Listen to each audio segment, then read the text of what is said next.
Jamaah yang dimuliakan oleh Allah Subhanahu wa taala, kita sudah sampai kepada pekan ketiga, yaitu pertemuan ketiga kita. Kemarin kita telah membahas sampai kepada rukun yang ke-8 ya. Rukun yang ke-8 kemarin tumakninah dalam i'tidal. Berarti pada pagi hari yang mulia, yang bahagia ini kita membahas rukun yang ke-9 dalam sholat. Apa itu rukun yang ke-9 dalam sholat? Apa? Sujud. Rukun yang ke-9 dalam sholat adalah sujud 2 kali fi kulli rakaat, di setiap rakaat. Rukun yang ke-9 adalah sujud 2 kali di setiap rakaat. Secara bahasa sujud itu adalah al-khudu'. Al-khudu' tunduk, patuh secara bahasa. Ya, sedangkan menurut syariat sujud itu kita menempelnya dengan 7 anggota tubuh kita ke tempat sujud kita. Ya, nanti akan dijelaskan lebih lanjutnya bagaimana posisi sujud yang baik menurut ulama, menurut sunnah yang diajarkan oleh baginda Rasulullah SAW. Sebagaimana yang telah kita bahas kemarin, jikalau kita dalam sholat kemudian ruku sujud, itu dosa-dosa kita dirontokin sama Allah Subhanahu wa taala. Ya, di situ saya tuliskan ada hadis Nabi Muhammad SAW, innal abda idza qama lis-shalah ata bidzunubihi kulliha fawudi'at ala atiqaihi fakullama raka'a aw sajjada tasaqatat anhu.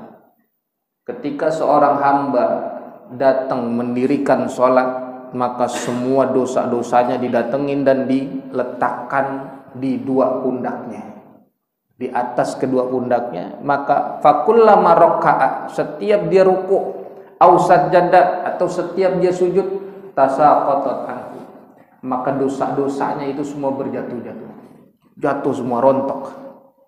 Ya, kalau kita ruku, kita sujud, dosa-dosa kita semua dirontokkan, berjatuhan semuanya. Ya, itu termasuk keutamaan nanti. Kemarin kita sudah bahas kenapa ruku lama tuh.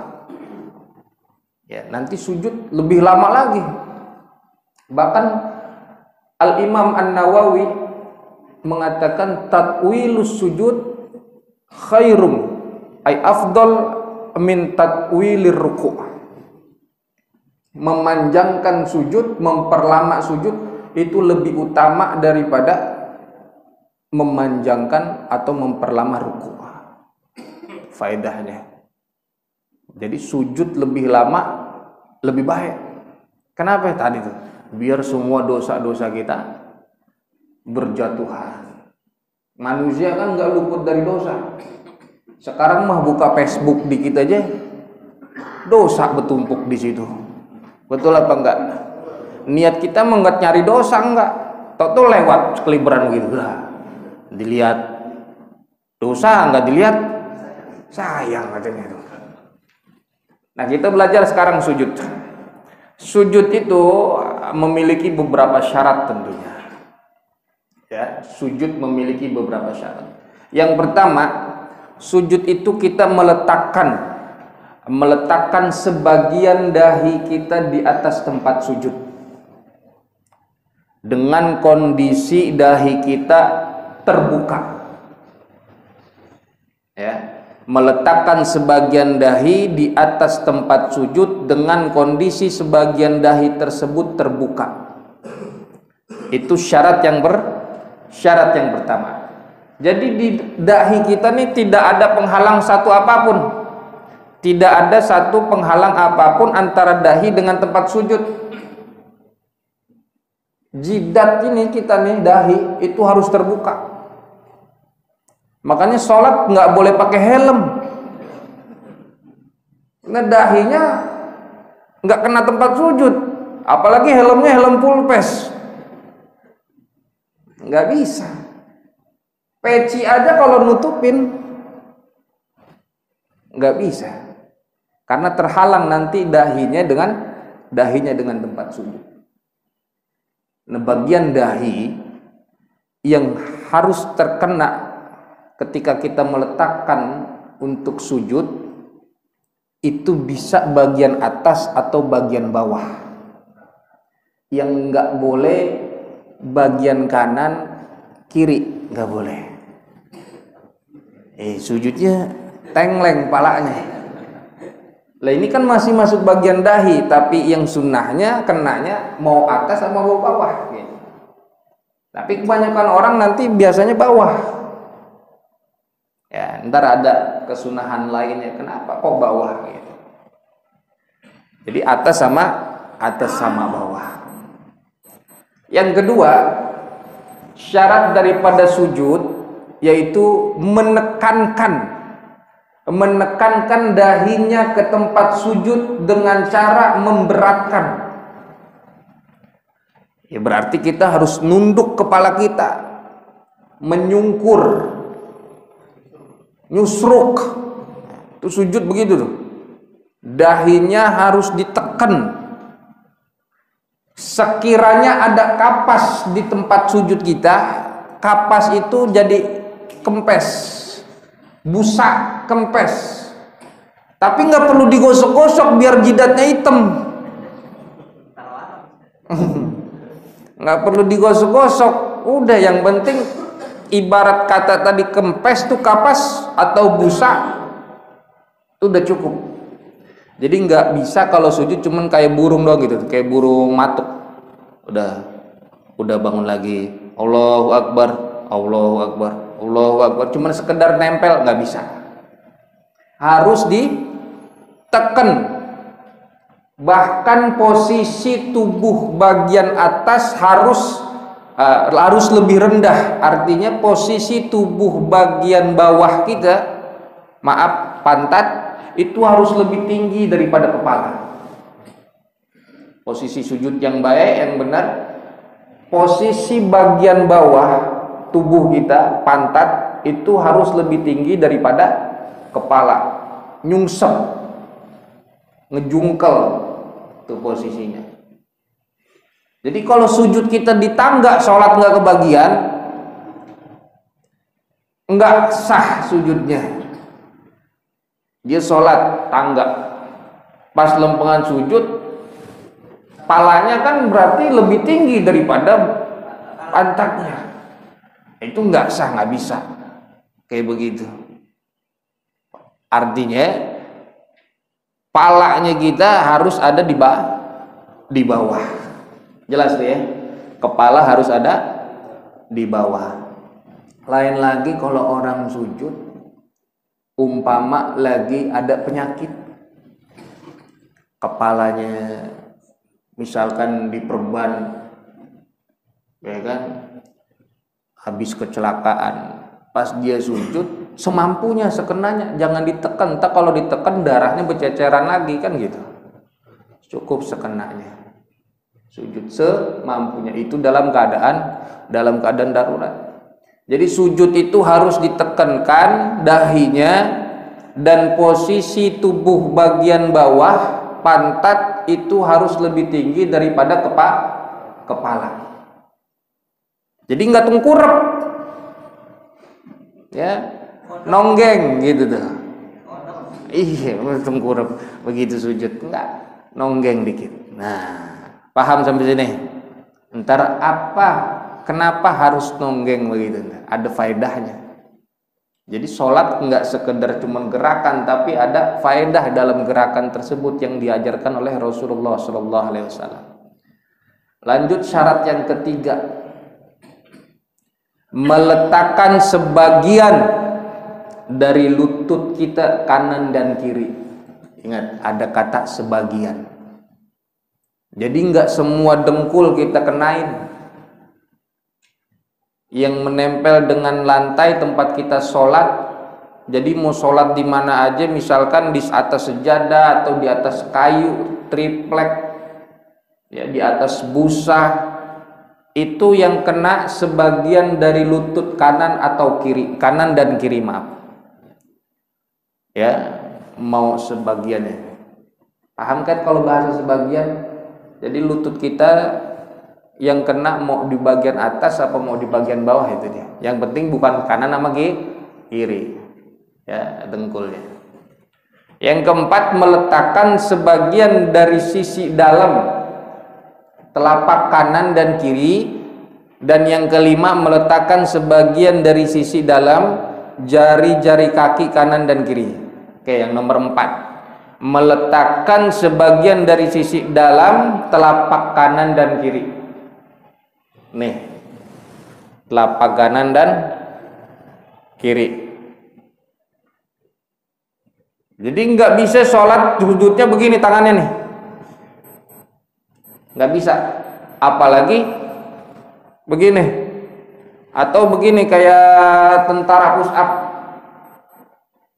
harus mengenai telapak kanan dan telapak tangan kanan dan kiri. Kalau misalkan ini kan bahasanya sebagian, kita cuma telunjuk kita begini nih, cukup gak? Cukup gak tuh? Pas sujud cuman begini nih.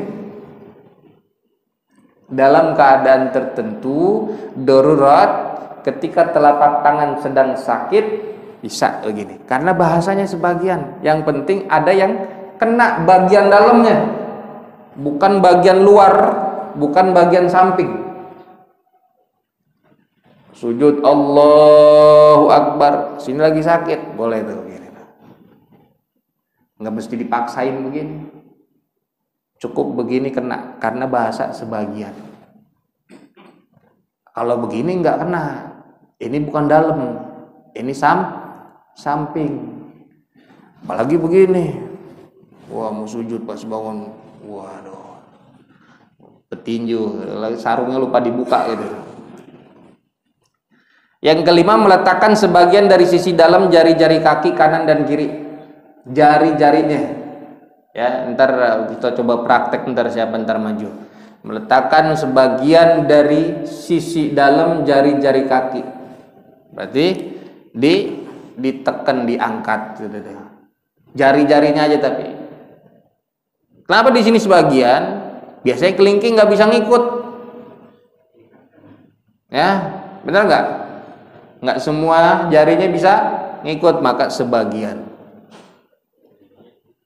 Ya, ntar coba dipraktekin. Maka penjelasannya dari yang nomor 4 dan 5, tidak cukup jikalau kita hanya meletakkan bagian pinggir telapak tangan kita, akan tetapi harus meletakkan bagian dalam. Kalaulah seperti itu, maka sujudnya tidak sah.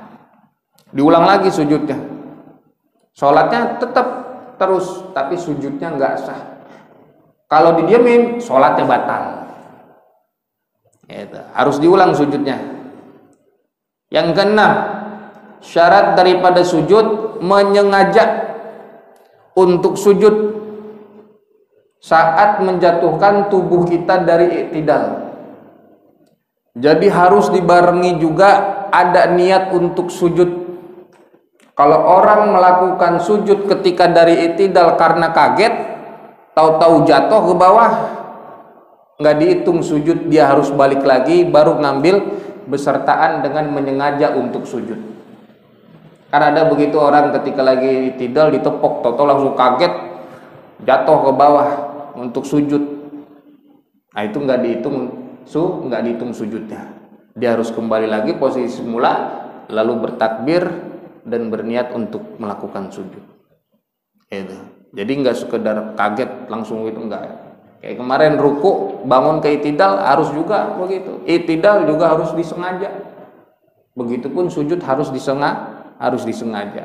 Jadi nggak cukup ketika kita terjatuh ke lantai dari i'tidal tanpa menyengaja untuk sujud, maka sujudnya tidak dihitung dan dianggap ia harus dan wajib kembali ke i'tidal lalu melakukan sujud kembali. Paham ya? Yang ketujuh, syaratnya yaitu tidak bersujud di atas sesuatu atau di atas benda yang menempel pada kita. Nah, tidak bersujud di atas sesuatu benda yang menempel pada diri kita. Artinya benda tersebut ikut bergerak dengan kita dalam sholat. Kayak sorban, pici. Ya, ini pici harus dibuka. Mazhab Imam Syafi'i harus kelihatan nih dahinya. Kayak gini. Jadi ketika kita sujud, ini harus terbuka. Harus terbuka, nggak boleh ada yang menghalangi. Dan tidak ketika kita sujud menempel ya barang apa benda yang menempel pada diri kita yang ikut bergerak kayak sorban. Allahu Akbar, tato sorbannya ke bawah dan kena dahi kita, sujudnya tidak sah. Ya, nanti kecuali ada keadaan tertentu nanti diperbolehkan. Kalau untuk wajibnya ketika kita sujud nggak boleh ada benda yang ikut bareng sama kita kemudian menempel di sujud kita. Jadi lutut harus tertutup, laki-laki, apalagi perempuan. Tentang lutut bagian dari anggota sujud dibuka lututnya pas lagi mau sujud, nggak bisa. Yang harus terbuka nanti ada bagian tubuh yang wajib dibuka, ada yang wajib ditutup, ada yang boleh dibuka, ada yang boleh ditutup. Ntar boleh dicatat nanti. Tapi yang wajib dibuka benar-benar adalah dahinya. Dan ketika kita sujud tidak ada satu benda apapun yang menghalangi. Rambut gimana rambut? Nah, ini yang sering kita. Rambut gimana kalau rambut? Kalau rambut menghalangi dalam mazhab Syafi'i kalau cuman sehelai dua helai kagak apa-apa. Tapi kalau sampai semuanya poni-poninya turun sujud itu yang kagak boleh. Karena itu akan menutupi dahinya. Kalau cuman sehelai nggak apa-apa kelewat. Cuman jangan disengaja pas mau sholat dibikin helaian satu. Nggak bisa. Ya, harus terbuka. Kalau disengaja ada benda yang ikut sama kita, sorban, kemudian ditaruh begitu aja dan dia tahu keharamannya tanpa ada uzur apapun, maka batal sholatnya. Ya. Kalau dia sujud, dia bawa sorban tapi dia nggak tahu atau lupa, pas jatuh kena sujud sama kita, kena dahi kita, sholatnya nggak batal, tapi dia wajib ngulangin sujud. Jadi bener-bener nggak boleh ada apapun. Kalau sejadah kan nggak ikut bergerak sama kita. Sorban yang kita letakkan begitu ketika awal sholat boleh, karena dia nggak ikut bergerak sama kita. Yang jadi catatan benda tersebut ikut bergerak dengan kita. Tisu,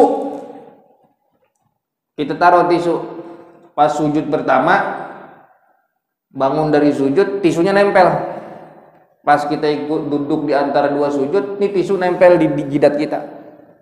Maka ketika untuk sujud kedua, tisu itu harus dipinggirin. Karena kalau kita ikut sujud lagi sama tisunya tadi, itu tisu udah ikut bergerak sama kita. Maka kita sujud begitu harus ngulangin sujudnya, karena ada benda yang ikut bergerak sama kita. Jelas lah. Nutup mulut makruh. Orang sekarang pakai masker tuh karena dalam keadaan darurat, ada uzur dan dikabarkan ada wabah. Cuman kalau nggak ada, udah lepas aja. Sekarang pakai masker mulu sholatnya, nggak lepas, nggak apa-apa. Ya, nggak boleh nutup mulut, makruh. Ngikat rambut nggak boleh, makruh. Tapi kalau tidak ada kesombongan, darurat, dia nggak bawa peci, ikat daripada nanti pas sujud malah menutupi dahinya. Ya. Diperbolehkan bagi orang yang sholat dalam keadaan darurat, panas, misal Kita semua sholat di Masjidil Haram, sholat Jumat nggak kebagian di dalam, akhirnya kita dapat di aspal, panas tuh.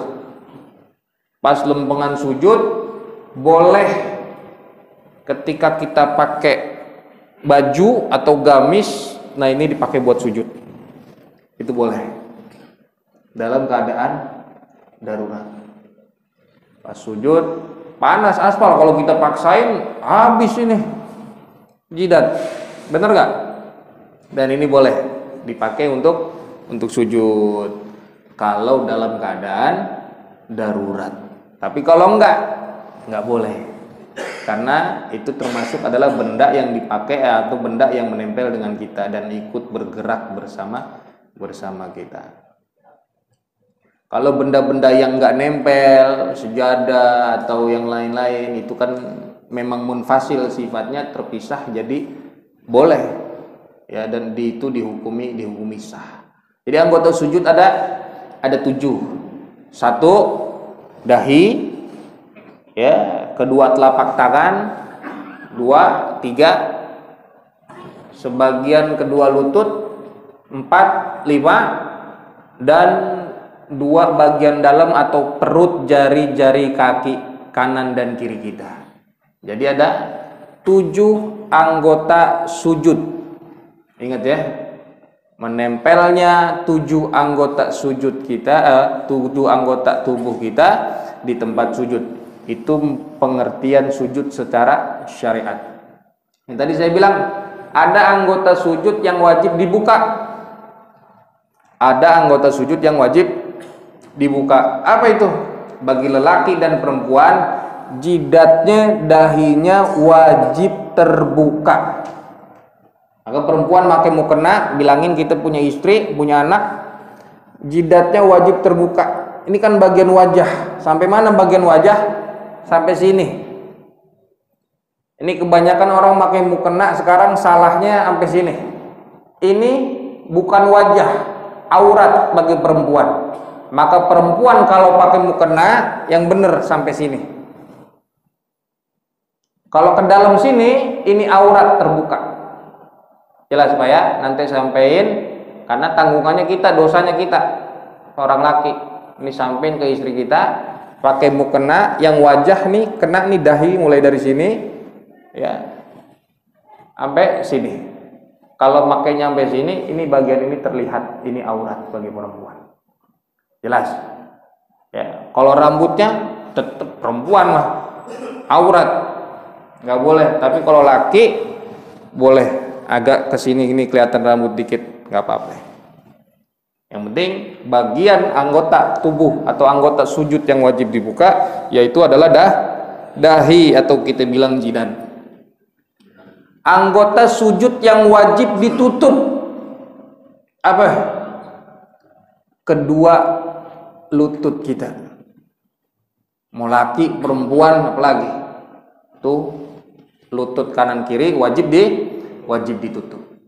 Dan 2 bagian dalam jari-jari kaki bagi perempuan. Jari-jari kakinya itu wajib ditutup bagi perempuan. Kalau terlihat kan batal salatnya karena terbuka auratnya. Lalu anggota sujud yang boleh dibuka atau boleh ditutup. Nah, ini boleh dibuka, boleh ditutup.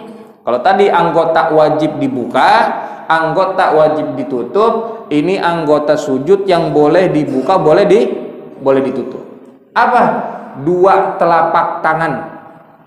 Itu boleh dibuka, boleh ditutup. Dan 2 perut jari-jari kaki bagi laki-laki. Itu boleh dibuka, boleh ditutup.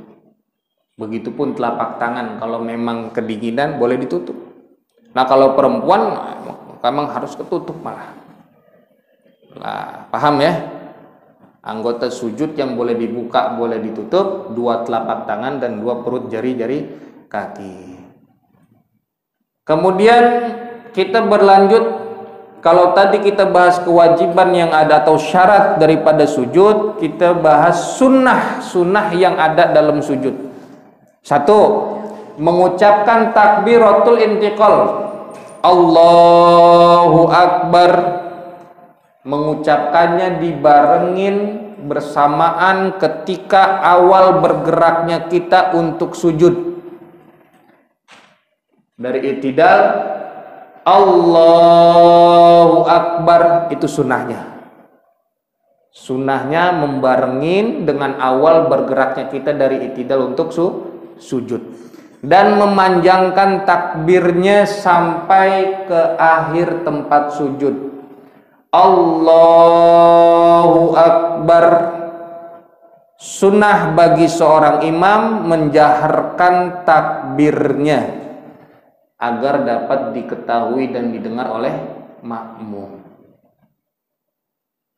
Ya, yang pertama sunnahnya mengucapkan takbiratul intiqal. Dan makmum sunnah untuk sujud ketika seorang imam dahinya sudah menempel ke tempat sujud.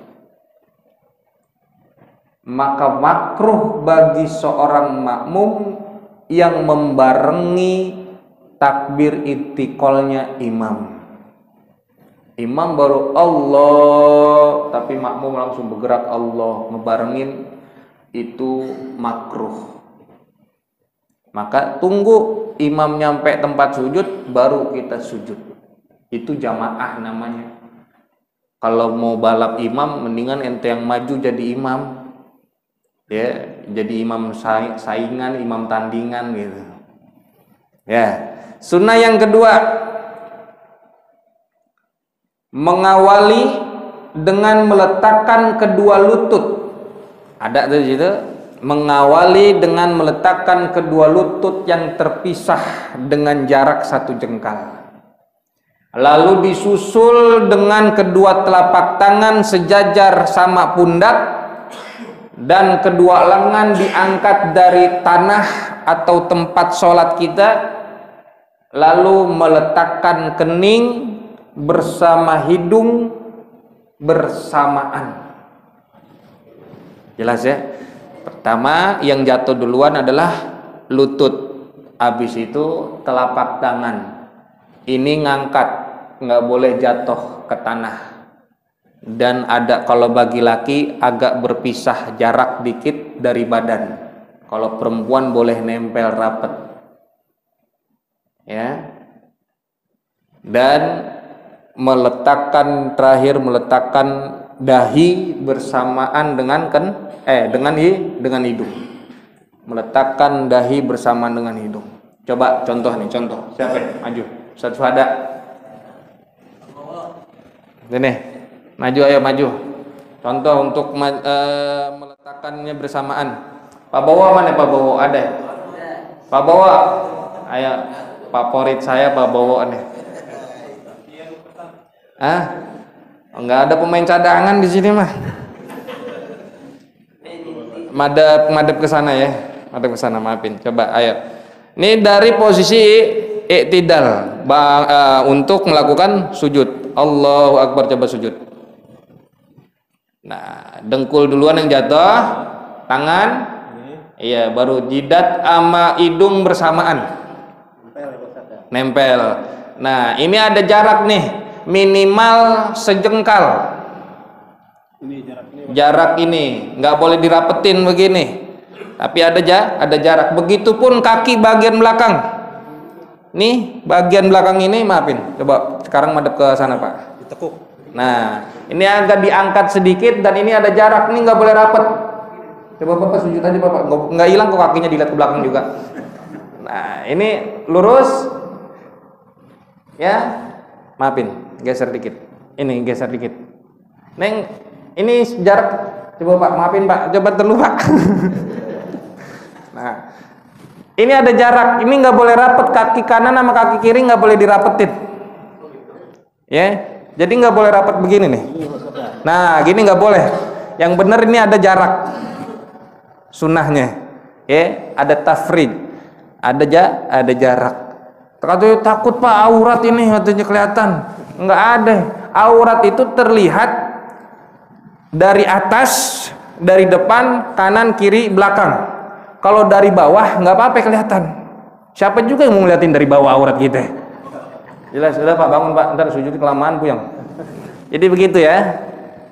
Dan jari-jari tangan nanti dijelaskan sunnahnya rapat begini, menghadap ke kiblat. Nih begini nih, ya. Ini jari tangan kita sejajar sama pundak. Tuh, sejajar sama pundak. Ini begini minimal. Sunnahnya rapat, jari jemari nggak renggang. Kalau kemarin kan kita belajar untuk takbir renggang jari, ada jarak, ada sela. Tapi kalau sujud sunnahnya rapat dan ujung-ujung jari menghadap ke arah kiblat. Ujung-ujung jari menghadap ke arah kiblat. Jadi nggak begini sujud, ya nggak begini jarinya, atau begini enggak, tapi lurus menghadap ke arah kiblat. Pak pulang, nggak apa-apa. Nyongkos nggak?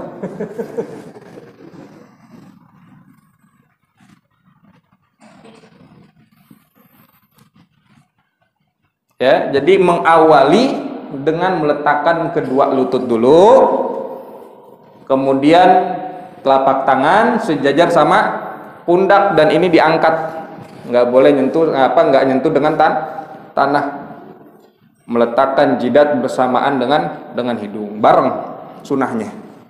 Gitu. Hidung kan nggak bagian sujud, tapi sunnah meletakkan dahi bersamaan dengan hidung. Yang ketiga, merapatkan jari-jari tangan tadi dengan ujung-ujungnya menghadap ke arah kiblat, itu sunnah. Ya, dirapetin begini.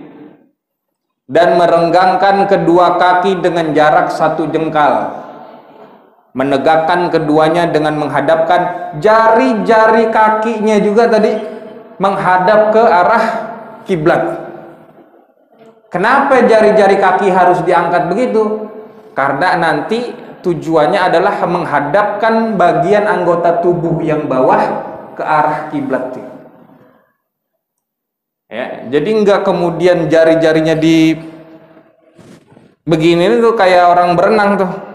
Enggak. Tapi ada di menghadapkan ke arah kiblat jari-jari kakinya. Ya, menghadapkan ke arah kiblat untuk jari kakinya. Lalu sunnah yang kelima, membuka kedua mata kita saat sujud. Nggak bisa merem, harus melihat ke tempat sujud. Mata terbuka dan memandang tempat sujud. Yang keenam, membaca tasbih sebanyak 3 kali. Boleh lebih. Boleh sampai berapa ya? Kemarin terakhir kita belajar sampai 11, boleh. Kalau sholat sendirian, atau sholat bersamaan, sholat bersama jamaah dengan makmum, yang makmumnya redo, sujudnya dipanjangin. Lalu afdol juga membaca doa sujud. Di situ sudah dituliskan, saya ambil beberapa referensi dari Fathul Mu'in ada.